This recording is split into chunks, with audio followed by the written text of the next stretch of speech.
이 이야기는 경험이 없이 이제 뭐 내가 은퇴를 앞두고 뭔가를 해야 되느냐라는 고민에 빠지신 분들에게 해당되는 이야기다. 지금 삼성전자가 유명하니까 삼성전자를 검색해서 보신다라든지 그건 공부가 아닙니다. 그냥 유튜브 시청이고요.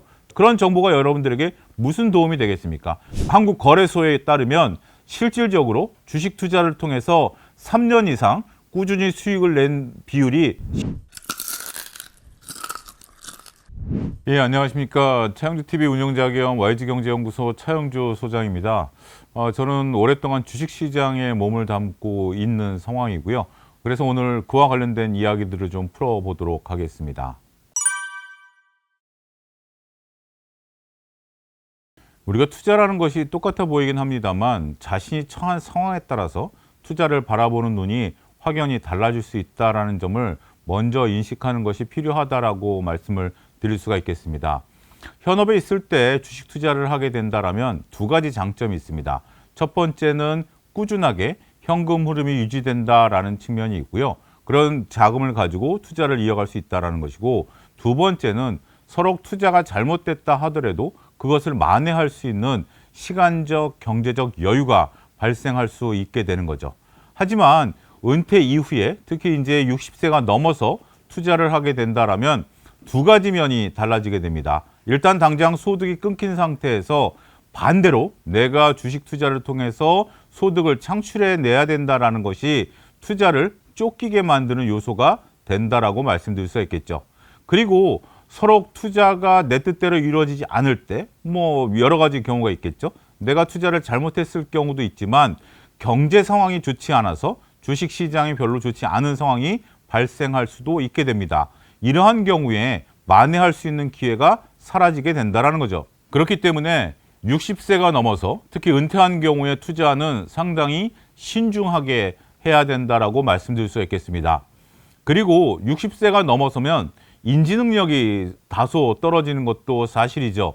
그리고 우리가 투자를 하기 위한 꾸준함을 이루어낸다는 것도 쉽지 않다라는 점을 인정해야 될 것으로 보여집니다. 이때 한 가지 경우만 저는 유효하다라고 말씀을 드릴 수가 있겠습니다.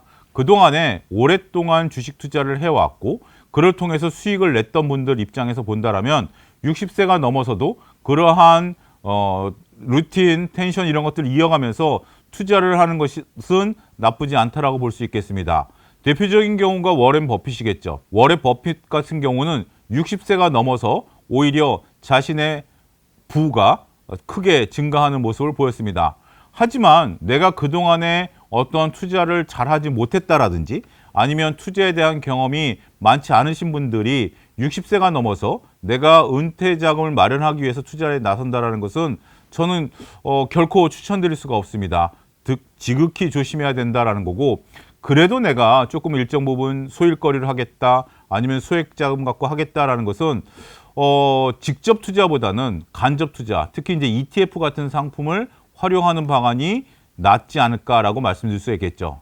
결과론적으로 말씀드리게 된다면 60세가 넘어서 투자를 한다라는 것은 그 이전에 했던 투자 방식과는 확연히 다르게 접근해야 된다라고 말씀드릴 수가 있겠습니다. 주위에서 많은 분들이 이야기를 합니다. 저도 듣는 얘기들도 있고 많은 질문들을 받는데요. 특히 이제 제 대학 선배들이라든지 아니면 식당에서 어르신들이 하는 얘기들을 많이 듣습니다. 그런데 이제 그런 경우 특히 포모 현상 때문에 주식에 관심을 가지시는 분들이 많은 것 같아요. 포모 현상이라는 것이 주위에 누군가 돈을 벌었다라는 얘기에 따라서 나도 돈을 좀 벌어야 되는 거 아니야? 라는 생각이고, 두 번째는 워낙 지금 주식시장이 8천을 넘어서면서 뜨겁다 보니까 쉽게 나도 돈을 벌 수 있는 기회가 있는 거 아니야? 라고 생각할 수 있는 거죠. 그러한 현상은 우리가 2020년 코로나 이후에 소위 동학개미 운동 때 나타났던 현상보다 더욱더 강화된 것으로 보여집니다. 그때만 하더라도 연세 드신 분들이 그렇게 주식 투자를 하는 경우보다는 젊은 층들이 주식 투자를 하는 경우가 더 많았다라고 보여집니다. 하지만 몇 년 사이에 상황들이 많이 바뀐 것 같아요. 우리가 이제 은퇴 시기도 빨라지게 되고 그리고 유튜브라든지 수많은 공부를 할 수 있는 이런 상황들이 생기다 보니까 그를 통해서 나도 주식 투자를 좀 나서 볼까? 라고 생각이 좀 바뀌게 된다는 거죠. 우리가 견물생심이라는 말이 있습니다. 자꾸 보다 보면 마음이 동하게 되는 거죠.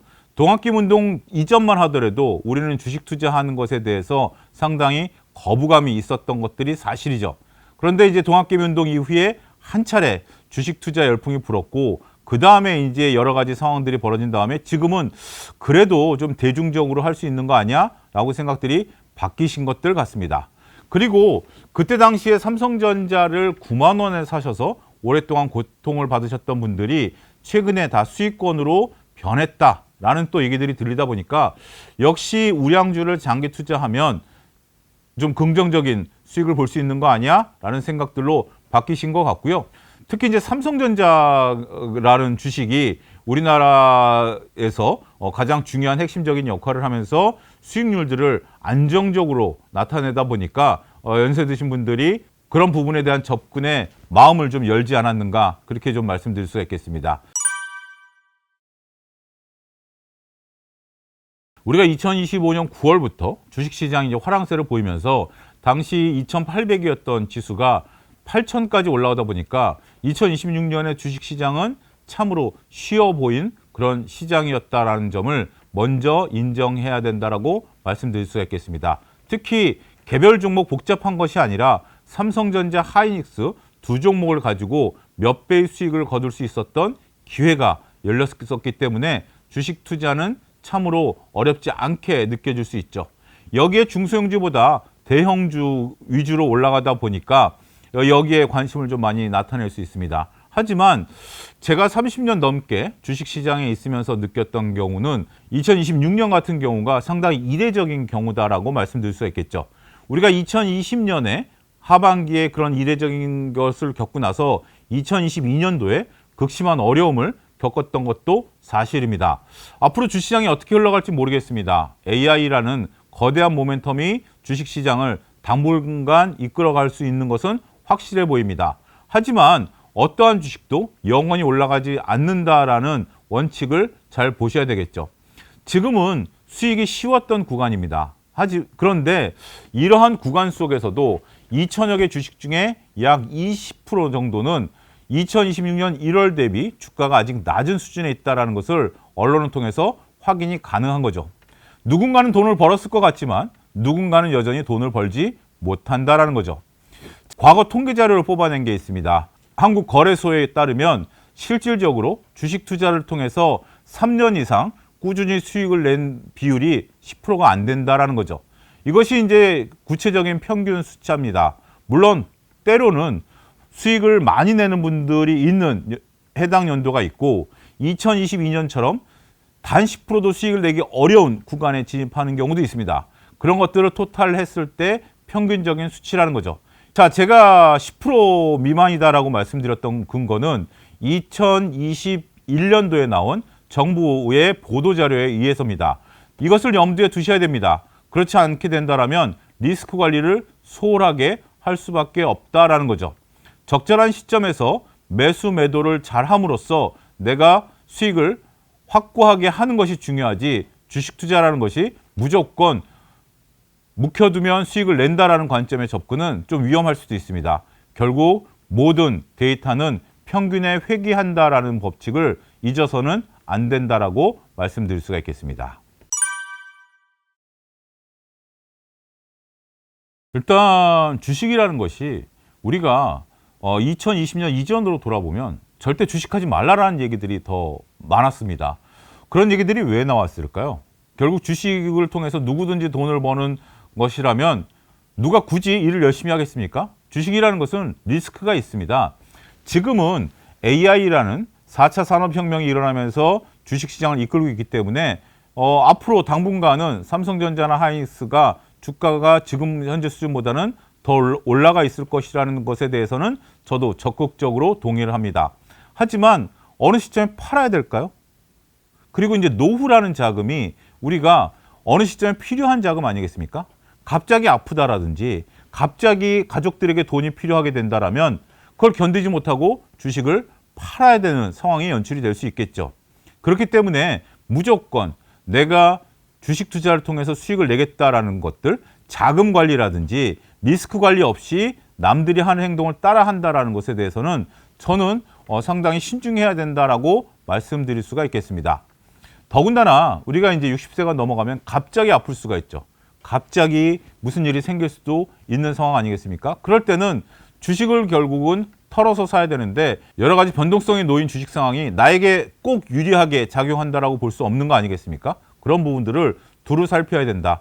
옆에서 누가 돈을 벌었다라는 것은 확인되지 않은 이야기일 확률도 상당히 높습니다. 그래서 내가 알고 투자하는 것은 모르겠습니다만 모르는 상태에서 친구 따라 강남 간다라는 식으로 투자하는 것에 대해서는 상당히 신중하기를 권고해 드리도록 하겠습니다. 우리가 이제 섣불리 투자에 직접적으로 나선다라는 거죠. 이 이야기는 앞서 얘기했던 것처럼 내가 지금까지의 경험이 있다라면 모르겠습니다만 경험이 없이 이제 뭐 내가 은퇴를 앞두고 뭔가를 해야 되느냐라는 고민에 빠지신 분들에게 해당되는 이야기다라고 말씀드릴 수 있겠습니다. 은퇴 준비는 해야 되겠는데 내가 뭐 자영업을 하자니 뭐 쉽지 않은 것 같고 어떤 안 하던 일을 하려고 하니 겁이 나고 또 투자를 하자니 겁이 나는 입장에서 가장 쉽게 할 수 있는 것 중에 하나가 주식 투자가 아닐까, 전업이 아닐까 이렇게 생각하시는 분들도 의외로 상당수 계십니다. 이런 분들에게 제가 말씀드리고자 하는 것은 자, 전업이다라는 것이 얼만큼 어려우냐면 주식시장이라는 게 이런 변동성을 보입니다. 이때 어떠한 변동성 상황에서도 매달 생활비를 벌어야 된다는 거죠. 이게 굉장히 어렵습니다. 우리가 그동안에 주식을 조금 간헐적으로 하셨던 분들 입장에서 보면 뭐 하다 보니 벌리던데요? 좀 기다리면 되던데요? 라는 거죠. 자, 삼성전자를 9만 원에 사셨던 2021년도 이후에 2026년까지 무려 5년이 걸렸습니다.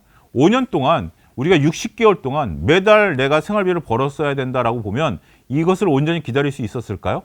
불가능에 가깝죠.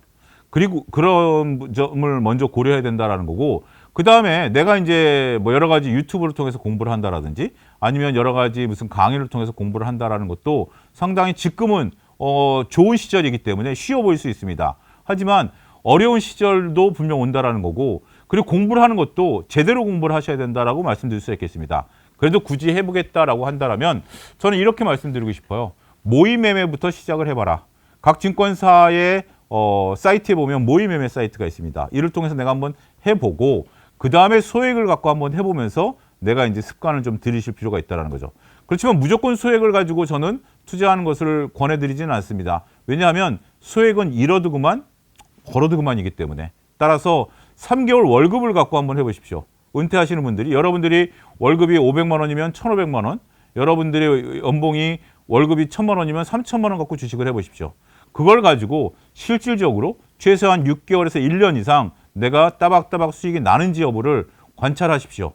이때 유튜브를 활용 많이 하실 텐데 그런 얘기들을 듣고 하는 것이 아니라 그걸 판단해가지고 내가 계좌관리, 리스크 관리를 하면서 꾸준히 수익을 낼 수 있는지 여부를 검증을 한번 해보십시오. 성격이 맞으실 수도 있습니다. 몰랐던 나의 재능을 발견할 수도 있습니다. 하지만 실질적으로 여러 가지 여러분들이 그런 상황들을 겪고 난 다음에 그 다음에 결정을 해도 늦지 않는다. 아니 지금 이 좋은 장을 지나고 나서 언제 공부하느냐라고 생각하신다면 그건 오산입니다. 주식을 여러분들이 지금 은퇴 이후에 하시겠다라는 것은 꾸준히 몇십 년을 해야 되는 거 아니겠습니까? 최소한 20년 이상 해야 되겠죠. 그런 상태에서 지금 당장 돈을 벌고 나중에 까먹을 돈을 벌겠다? 이런 생각을 가셨다라면 저는 말리고 싶어요. 지금 당장 좋은 시절에 돈을 벌고 아닐 땐 안 한다? 그걸 알 수 있는 사람은 없습니다. 이 좋은 장이 올 것이다라고 예측한 전문가도 없고요. 하락을 예측하는 전문가도 없습니다. 따라서 여러분들이 어느 수준에 있어서도 살아남을 수 있는 방법을 익힐 때까지 투자는 신중하게 접근하시기를 권고해 드리도록 하겠습니다. 우리가 공부는 정보를 얻는 작업이 아닙니다. 어떤 유명한 인플루언서 분들이라든지 아니면 최근에 옳은 정보를 맞췄다라는 것에 대해서 우리가 굳이 신경 쓸 필요는 없죠. 목표를 정하고 공부를 하셔야 됩니다. 공부는 4가지를 하셔야 되는데요. 우리가 4가지 공부는 뭐냐면 기본적 분석, 재무제표를 읽는 거, 기술적 분석, 차트를 읽는 거, 계좌관리, 심리관리 4가지를 목표를 세우고 그것을 검색해서 보시도록 권고해 드리도록 하겠습니다. 지금 삼성전자가 유명하니까 삼성전자를 검색해서 보신다라든지 현대차가 로봇 관련해서 유명하니까 현대차만 보신다라면 그건 공부가 아닙니다. 그냥 유튜브 시청이고요. 정보를 얻는 거예요. 그런 정보가 여러분들에게 무슨 도움이 되겠습니까? 정보라는 것은 지금 있는 현상을 설명하는 것에 불과한 겁니다. 유튜브만 갖고 부족하다라면 책을 통해서 공부를 한다라든지 아니면 여러 가지 방법을 여러분들이 찾으셔야 된다라고 말씀드릴 수 있겠습니다.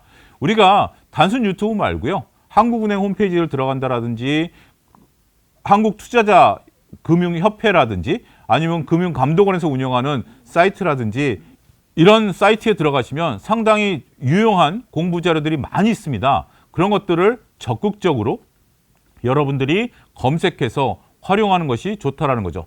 단순하게 알고리즘에 뜨는 유튜브들만 봐서는 저는 공부하기 어렵다라고 말씀드릴 수가 있겠습니다.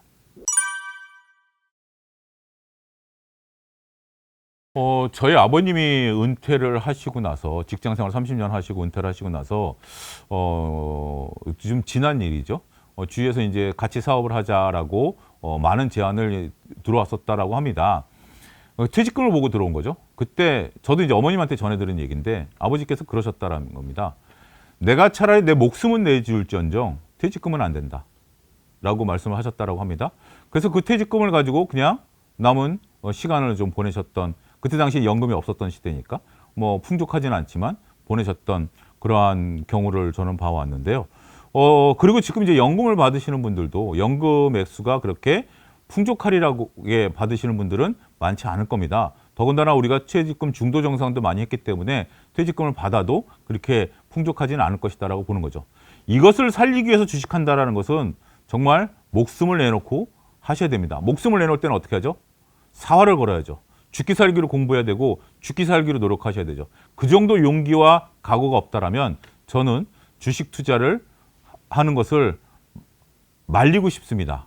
제가 주식시장에 30년 넘게 있으면서 저도 증권사 부장으로 퇴직을 해서 지금은 유튜버로서 활동을 하고 있습니다만 정말 수많은 경우를 봐왔습니다. 긍정적인 경우도 물론 봤습니다만 긍정적인 경우보다는 부정적인 경우를 더 많이 봐왔고요.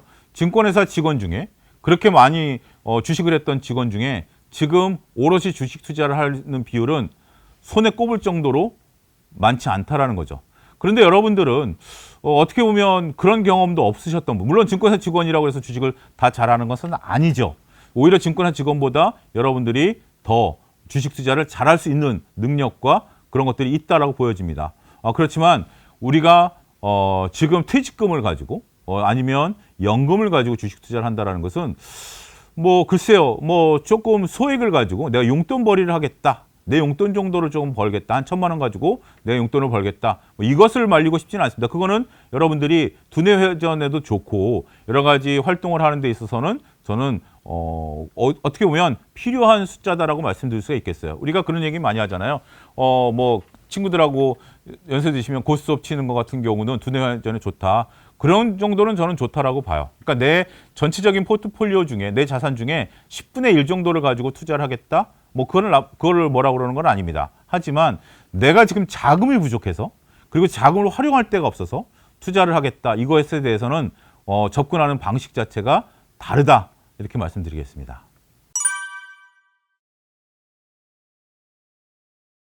특히 이제 이거는 연령별로 아니라 어떠한 경우에도 저는 권해드리지 않습니다. 어떠한 위대한 투자자도 장기 투자를 물려서 하라라고 얘기하는 분들은 없습니다. 그리고 손절매를 이야기했지 손절매를 못한다라면 주식 투자를 조금 조심스럽게 접근하셔야 돼요. 근데 은퇴자금이기 때문에 손절매가 더 쉽지 않은 거예요. 그렇기 때문에 더 어렵다라는 겁니다. 여러분들 1,000만 원 투자해서 100만 원이 사라지면 손절매 하실 수 있을까요? 근데 그게 이제 20% 30% 떨어지면 원금 회복되기 위해서는 더 많은 노력을 해야 되고 고통이 뒤따르게 된다는 거죠. 손절매를 못 하시겠다라면 주식 투자는 다시 한번 생각하기를 권해드리겠습니다. 물려서 어쩔 수 없이 삼성전자 같은 경우 어쩔 수 없이 그냥 끌려왔다라면 그거는 뭐 좀 논외일 수 있긴 하겠습니다만 어떠한 주식이 지금 끌려왔다가 살아나는 경우가 있을까요? 그거는 정말 운이죠. 운이 통해야 된다라고 말씀드릴 수 있겠습니다. 지금 이 순간에도 2차 전지에 물려서 고통받으시는 분들이 있습니다. 네이버, 카카오 여러분들이 잘 아는 익숙한 종목 물려서 고통받으시는 분들이 있습니다. 언제 올라갈까요? 근데 은퇴라는 것은 갑자기 내가 다시 말씀드리지만 아파서 돈이 필요할 수도 있어요. 가족에게 돈이 필요할 수도 있습니다. 그 시간을 기다려주지 않습니다. 그리고 나는 나이를 먹어가는데 내 즐거운 생활을 원금이 안 됐다라고 그래서 지출을 줄여가면서 생활을 줄여야 될까요? 그런 부분들이 있기 때문에 은퇴하신 분들일수록 오히려 기다리는 것은 아니지 않을까. 저는 그렇게 지금 당장 현실이 중요하고 지금 당장을 즐기셔야 될 나이인데 내 즐거움을 뒤로 미루게 되기 때문에 권해드리지는 않습니다.